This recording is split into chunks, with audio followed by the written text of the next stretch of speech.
Welcome to Kenton's videos. Enjoy the video. You start by confirming both monitors are attached and working, then open Display Settings. Once done, identify Monitor 1 and Monitor 2 so you know which image goes where. Make sure each screen uses its native resolution and correct scaling, because mismatched settings stretch wallpapers and ruin composition. Next, keep the settings window open. You will use it immediately to assign images. This first step prevents common framing errors and sets a reliable baseline for the rest of the process. You now choose images and assign them directly. Open Personalization and pick Background Picture. Browse to an image, right-click and select Set for Monitor 1 or Set for Monitor 2 so each screen receives a distinct file. If you prefer a slideshow, choose a folder, then configure Interval and Shuffle.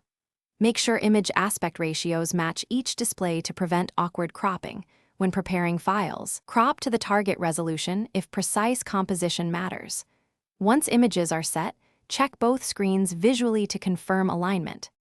Finish by reviewing how the desktop behaves. Confirm the taskbar and lock screen show expected images.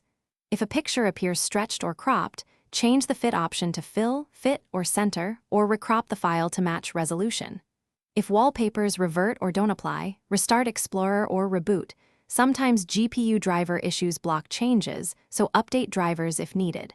One key troubleshooting tip: if settings won't save, run Settings as administrator or use the GPU control panel to enforce display profiles. That usually Thanks for watching. Consider subscribing if we helped you.